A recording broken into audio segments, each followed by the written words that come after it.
Hey guys, Foxdrop here. Today I'm doing a video on the best ways for you to be carrying your games in solo queue in the current meta. In this video I want to go over the strategies that you want to be employing when it comes to drawing out those wins in your solo queue games.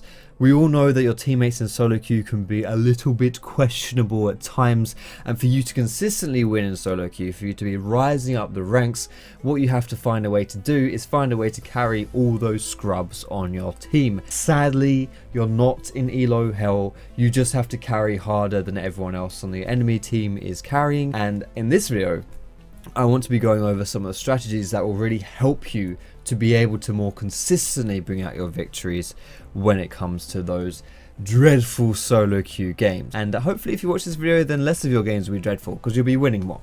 So let's move on to the first thing that I want to talk about here, and it does pertain to general laning and how you want to be conducting yourself in that lane phase. Generally speaking, nowadays you don't really want to go for the kills in the lane phase. I know that may sound a little bit weird.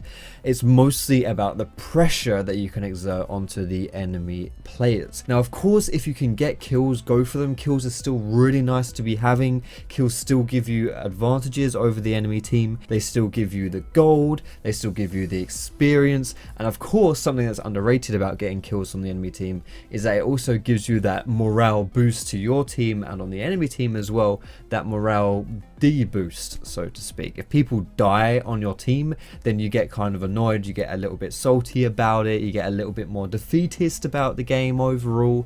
So being able to put that pressure onto the enemy team by killing their players can work in that sense as well. So if you can kill the enemy players, of course go for it. I'm not saying you shouldn't be going for the kills. What I'm saying more is that in the current meta, and kind of just the way that League's played in general now, it's a little bit harder to just consistently steamroll over your laner and just kill them over and over and over and over. Of course it happens every now and then, and of course when you have that Yasuo who's 0 and 7 on your team, then yeah. However, generally speaking, it's a lot more difficult to do that. And what I mean by instead of killing people, just going for the pressure, what I mean by that is you want to be pushing the enemy player into their tower without getting ganked and without dying to the enemy jungler. So by pushing the enemy under their tower, not only are you going to be gaining a CS advantage over them inherently, because you're the one who's going to be able to freely take that CS, and the enemy is the one who's going to have to be last hitting under the tower, which is always harder to do, especially if you can stick around and harass the enemy under the tower, then you'll force them out of even more CS. But ideally, and this is really like a core point at this point as well, is that you don't want to be dying to the enemy jungler, because the harder you push up, the more you push your minion waves down, the easier it is for the enemy jungler to come and gank you. That's quite obvious, right? But you don't want to die, you can't die. So what you need to do, the best way to avoid getting ganked when you're playing any lane really, especially mid lane, it can be a little bit hard because you can get ganked from either side. Just ward one side if you're playing mid lane. Just ward like the top side or the bot side. Don't bother warding both sides because it's really hard for you to control both sides. Just ward one side and just stick to that one side. So whenever you're pushing and you don't know where the enemy jungler is, but you know you've got vision on like the top side of the river, say for example, then you know you're safe from that area because you can see that side. You see the enemy jungler isn't there. So even if the enemy jungler is around mid lane, you know he's not on the top side. So if he is there, he's going to be bot side. He'll be further enough away from the bot side that he won't be able to just run into the lane and kill you and catch you out of position because you've already got that distance on him. If you're playing the other lanes, then of course warding the river is generally speaking the best way to go about it, but also communicate with your team, communicate with your jungler or your mid lane or whatever it may be, and just ask them to ward the river. Say you're playing bot lane, you just ward that little tribush for example. If you're like pushing in from like right to left and you ward the tribush, then you can still get ganked if the jungler comes down, overlaps and comes down through the river. So maybe ask your jungler or your mid laner to just ward that side so that he can't do that. A little bit of communication goes a long way. Yes, you shouldn't be relying on your team, but still it goes a long way. But you really don't want to die. I think it was Apto who said that why Faker is the best player in the world is because he draws so much attention from the enemy jungler to his lane, but he never dies. And that's really what it's about, is that huge amount of pressure you want to create and just get advantages from your enemy team like that. Now outside of laning, when it comes to jungling, what you want to do, what it's about in my personal opinion, the most efficient ways to be carrying from the jungle is to be lane ganking and counter ganking specifically when it comes to the lane phase. Lane ganking is good to do because in my experience it has a higher chance of success. You avoid wards, you can sneak into the bush and then just catch the enemy by surprise. It's quite easy to do that. On top of that as well, counter ganking is really good because that will swing things in your favor. Say if your teammate gets ganked and he dies, boom, that's 1 kill to the enemy team. If you're there and your teammate gets ganked, he's not going to die, and instead you'll probably get 1 kill, maybe even 2. So not only have you denied 1 kill from your enemy team, which has already essentially given 1 kill to you if you look at like the grand scheme of things, but if you then get a kill as well, you're essentially like 2 kills up. Really solid way to be playing, a really efficient way to be playing jungle. Outside of that, outside of the ganking that you want to be doing, the way you can kind of influence the map is by going for objectives, specifically towers. So what you should be doing, and a lot of junglers don't do this, is you should be leaving the jungle when you think it's a good time to be pushing down towers. Now, when are good times to be pushing down towers? Specifically when the enemy laner has left their lane for whatever reason. If you see the enemy laner leave their lane because they're recalling, if you see the enemy laners left their lane because they're roaming, if they've TP'd or something like that, then just go to that lane that they've left and just push the minions down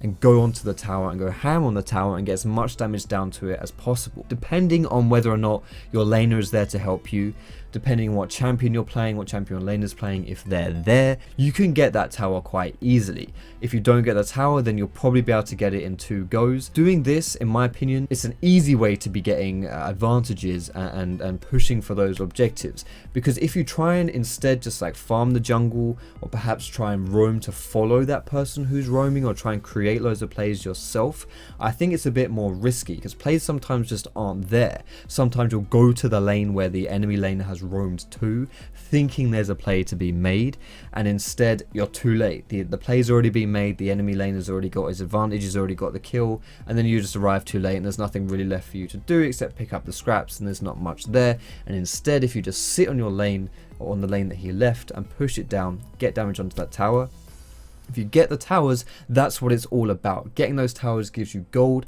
gives you map pressure, because then you can push the minion waves further, which then means that your enemy team has to play kind of further behind. It opens up the map more, it opens up the jungle so that you have more control of what's going down. You know, you have more freedom of movement, so to speak, as well.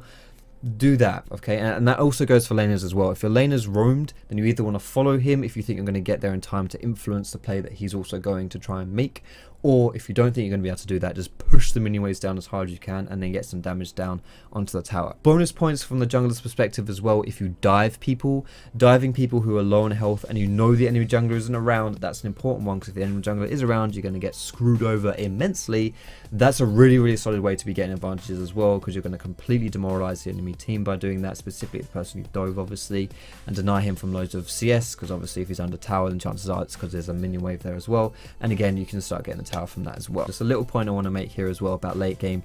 In my experience, in my opinion, in this meta right now, the best way to be winning solo queue games, or honestly, actually, I'm going to rephrase this, the best way to be losing solo queue games is to not start team fights, to not make the play. Now, I'm quite guilty of doing this. I will sit back and I'll play it safe, and then something happens, the enemy starts the team fight, and every single time it bites me in the ass. They pick a team fight, even if it's not specifically like strictly a really good team fight for the enemy team to take. They take it, and because they're all on the same page, in solo queue, I just feel like whoever gets the jump first is the team that often wins that team fight. Even if on paper it's not a perfect team fight to be taking, just take the fight. You should be the one to start the fights, because if your team rushes together towards something, like if they're the ones kind of like on the initiative making the play, then it makes the enemy team have to react to you. And in solo queue, it's all about decision making. You know, if the enemy team has to react to you, and in those reactions they'll fail, they'll make the wrong decision, they'll panic, they won't be on the same page. Like maybe one person react one way, another person will react another way. Chances are they're going to muck up quite heavily in some way. So it's important for you to be able to start those fights, to take the fights, even if it's not a great fight. You don't think it's a great fight for you, obviously don't take a terrible fight, don't take like a 3v5, but you know what I mean. The team who pulls the trigger is going to be the team that, in my personal opinion, has the high chance of just winning the fight flat out. And in my opinion, that's how you win those kind of those mid to late game fights in solo queue. Those games which look kind of even, just start the fight, get the pick, make the play. and that's how you get that advantage and you win those games. So that's all I want to say for this video, boys and girls. I think that covers pretty much everything that I want to say about how you do carry in this meta, because you know, I just think the days of just killing people over and over and over and just snowballing off of that, they're kind of gone, honestly. So I hope you found this video useful. If you did like it, feel free to give me that cheeky thumbs up. You can subscribe to me, of course, for more educational content. You can find me on Facebook, on Twitter, and catch me streaming at twitch.tv/Foxdrop. All those things are down below in the description, boys and girls. Most importantly, thank you so much for watching. Have a great day, and I will see you in my next video.